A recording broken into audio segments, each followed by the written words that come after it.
viewers, you're watching The Savera and I'm Shefali. Tensions in Los Angeles escalated yesterday as thousands of demonstrators flooded the street in response to President Donald Trump's unprecedented deployment of the National Guard. Protesters blocked a major freeway and set fire to several self-driving cars, prompting law enforcement to respond with tear gas, rubber bullets and flashbang grenades. Police on horseback and others in riot gear formed lines between guard troops who were stationed to protest federal sites, including a detention center that recently housed immigration. Authorities declared the protest as unlawful assembly by early evening, and while many protesters dispersed, others remained, building a makeshift barricade from park furniture and throwing objects at the police. This whole event from an overpass above the southbound 101 freeway. Protest hurled concrete chunks, rocks, electric scooters and fireworks at California Highway Patrol officers and their vehicles, forcing officers to take cover under an overpass. Now, yesterday marked the third straight day of demonstration over Trump's immigration crackdown. Today is the fourth one, with the presence of around 300 federal troops intensifying public outrage.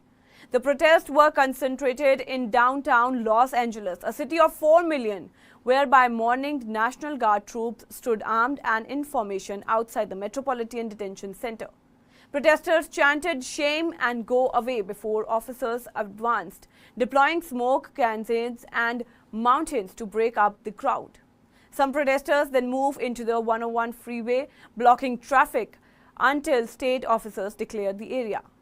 At last, 4 Wyoming self-driving cars were torched nearby, sending fumes to black smoke into the sky as they exploded. Governor Gavin issued a letter Sunday afternoon demanding the removal of guard troops, called the deployment a serious breach of state sovereignty. He has in Los Angeles meeting with local officials but had not confirmed any recent communication with Trump. Now, this marked for the first time in decades when the National Guard was deployed to a state without the governor's consent, an aggressive move against opposition to federal immigration enforcement. Mayor Karan Bass supportedly newsbomb stance, accusing the administration of provoking chaos under the guise of public safety. He said this is about another agenda in a press conference, and this isn't about keeping people safe. The White House pushed back. It said it's a bad failed lie on the newscom to claim that there was no problem in Los Angeles before President Trump got involved. Now, she also added the deployment came after 2 days of the unrest that began Friday in downtown and spread heavily Latino areas around Paramount and Crampton. Federal agents carried out immigration arrests on Friday at locations including LA's Fashion District and a Home Depot parking lot. The following day, federal agents gathered at a Department of Homeland Security office near another Home Depot in Paramount, sparking fears of another raid.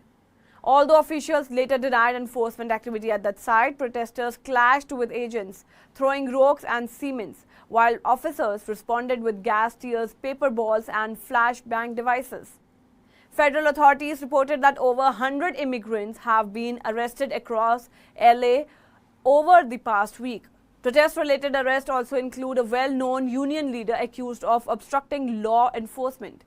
Now, despite the intensifying, the protests remain smaller than past events that triggered National Guard deployment in Los Angeles, such as the 1965 Waltz Rebellion and 1922 Rodney King riots, or the 2020 Radical Justice protest, where Newsom himself requested federal assistance.